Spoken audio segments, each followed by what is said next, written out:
Com este vídeo continuamos a estudar a representação de sinais básicos. Chamo a atenção de vocês para o primeiro vídeo, está indicado aqui, sinais básicos 1, no qual vimos sinais impulso e degrau em tempo contínuo. Então, por exemplo, um dos sinais vistos naquele vídeo está indicado aqui em azul. Vemos que é um degrau de amplitude 2, né? Esse sinal vem zerado até o instante zero. No instante zero, ele comuta abruptamente para o valor, no caso aqui 2, e dali ele prossegue indefinidamente até o infinito. Agora queremos fazer o equivalente em tempo discreto. Então, tenho basicamente duas abordagens. Uma delas é construir um sinal em tempo discreto desde o início. Então, imagine, vou colocar valores aqui 0. Quando chegar em 0, vou colocar um valor 2 aqui e continuo fazendo isso de maneira discreta, entre aspas, em que esses instantes são 1, 2, 3, etc. Okay? Uma outra maneira, posto que já temos o sinal em tempo contínuo, é contínuo, entre aspas, também vide essa discussão está feita aqui. Fazemos uma reamostragem, né, do sinal contínuo para gerar um sinal discreto. Então, seria o equivalente ao seguinte: esse sinal contínuo, na verdade, não é contínuo, ele é discreto. Mas ele foi discretizado com incrementos muito pequenos, vários valores pequenos aqui. Então, uma maneira de discretizarmos esse sinal é tomarmos um valor de tanto em tanto. E esse tanto é a taxa de decimação. Então, esse será o procedimento utilizado para gerar o sinal em degrau. O sinal impulso, nós vamos construir o discreto desde o primeiro momento. E, para terminar, vamos ver dois exemplos de sinais aleatórios. Então, aqui temos um código Python. Na parte de cima, geraremos esse sinal, que é um sinal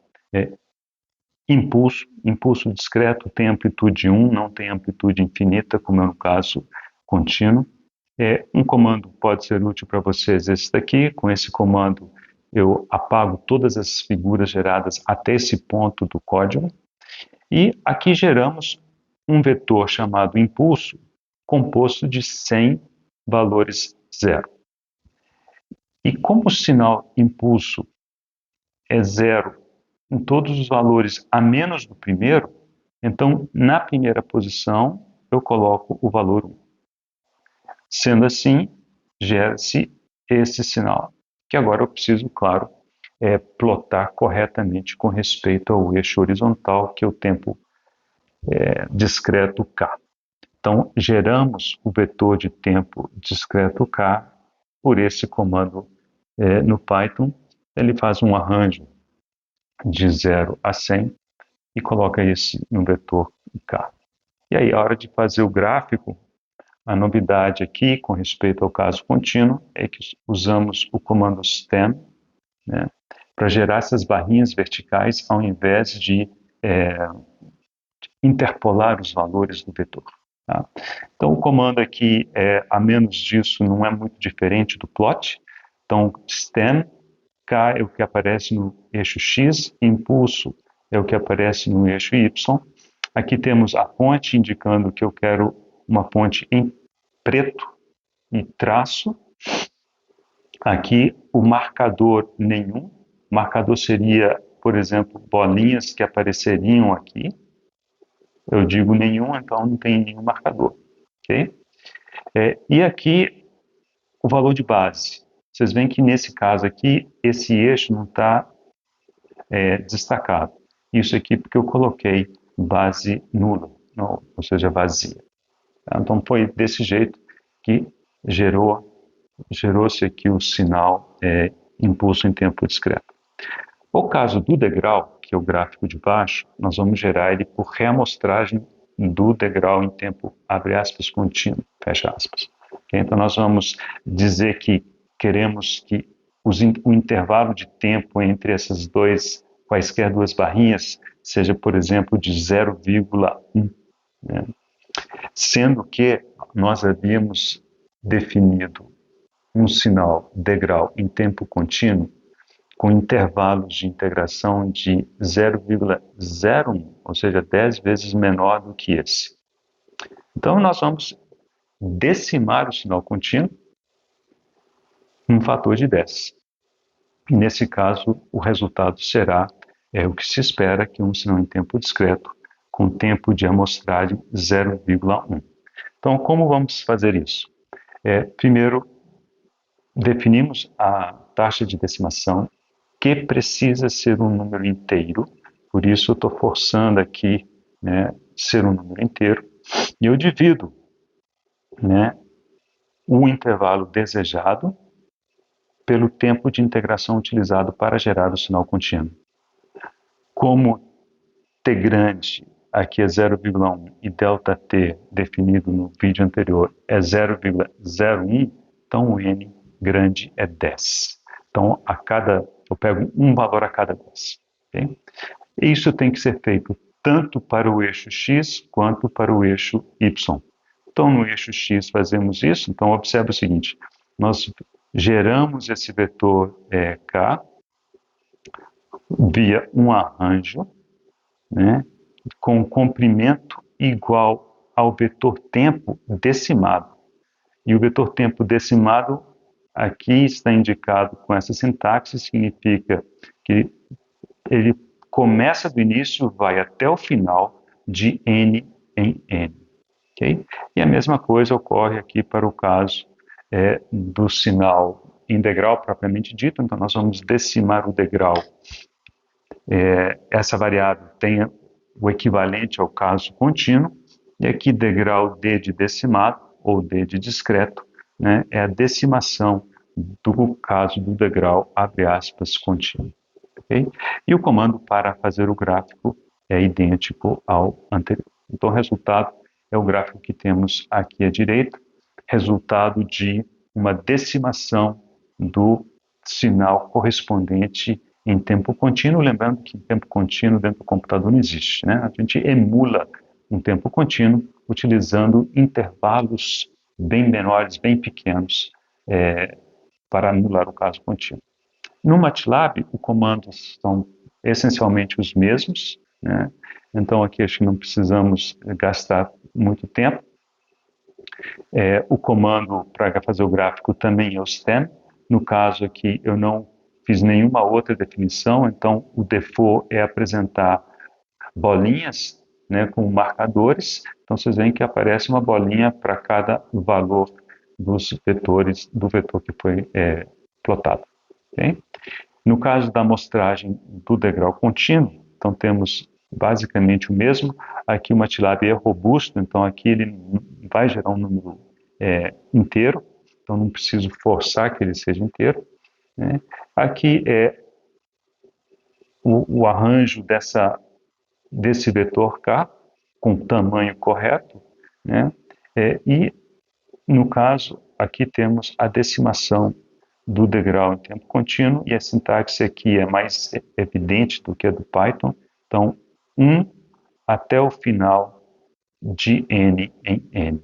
Lembrando que o n nesse caso é 10. Então vamos terminar com os exemplos dos sinais aleatórios. Então no caso aqui temos dois tipos de sinais aleatórios. O de cima é um sinal aleatório com distribuição gaussiana ou normal, de baixo é um sinal aleatório com distribuição uniforme. Claro que com parâmetros diferentes, para a gente ver como que a gente usa esses parâmetros. Então, no caso do sinal gaussiano, então, o comando que se usa é este aqui, em que o gaussiano está indicado por esse n, rand n, ou seja, o n é de normal gaussiano, e aqui dizemos que queremos 100 linhas numa coluna, então um vetor com essas características, com variância 0,1 e média, a média do comando default é 0. E aqui, ao subtrair 1, eu passo a ter um sinal com média menos 1. O default da variância é 1, na hora que multiplico o peso era 1, passa a ser uma variância de 0,1. O gráfico é feito conforme anteriormente visto.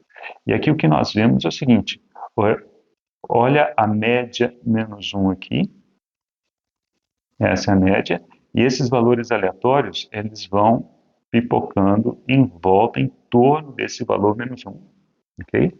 E como eu utilizei o comando stem, cada valor sorteado é conectado ao zero por uma barrinha. É por isso que ele fica com essa aparência. Okay? No caso do segundo sinal aleatório, eu escolho uma distribuição uniforme, então o comando usa rand sem o n ao final, né? A dimensão do vetor é igual, e o rand, por sua vez, o default é dar valores com igual probabilidade entre 0 e 1, ou seja, o valor médio, o valor esperado é meio. Se eu tirar meio, o resultado disso daqui é um conjunto de valores com média perto de 0. E agora eu vou multiplicar por 2 para termos valores entre menos 1 e 1. Ou seja, esse comando, deixa eu limpar aqui um pouquinho, esse comando entrega valores de 0 a 1. Se eu tirar meio, entrega valores de menos meio a meio. E se eu multiplicar por 2, entrega valores de menos 1 a 1. Okay? Então, aqui temos o gráfico. Então, observem que os valores estão distribuídos entre menos 1 e 1. E eu posso utilizar os comandos min e var para calcular a média e a variância do sinal. Não fiz isso aqui porque está especificado aqui, né? Mas no caso da distribuição uniforme, a gente não especifica a média e a variância específica propriamente dita. A média sim, mas a variância não. Ela é uma consequência das especificações anteriores. Então observe que a média para esse sinal é alguma coisa relativamente perto de 0. Se eu tomasse, em vez de 100 valores, tomasse um número muito maior de amostras, então a tendência era esse número aqui se aproximar de 0. E a variância, nesse caso, alguma coisa em torno de 0,3, no caso específico 0,27. Vejamos como que isso aparece no MATLAB. A analogia é muito grande, então comando rand n para o caso gaussiano, rand sem o n para o caso uniforme. E, fora isso, é a mesma, né, a sintaxe, a lógica, mesmo inclusive os valores defaults, né, das distribuições utilizadas é igual. Okay? Nesse caso em particular, a média desse sinal também é um número pequeno, né, e a variância alguma coisa em torno de 0,3, em particular 0,333. E como utilizei o stem default do MATLAB, então temos as bolinhas como marcadores de cada um dos valores. Ou seja, as bolinhas representam os números efetivamente sorteados dessas distribuições de probabilidade. Então é assim que a gente gera esses sinais aleatórios, e esses serão sinais utilizados toda vez que quisermos simular, por exemplo, ruído, incerteza em parâmetros e coisas do tipo, nós lançaremos mão ou de um ou de outro.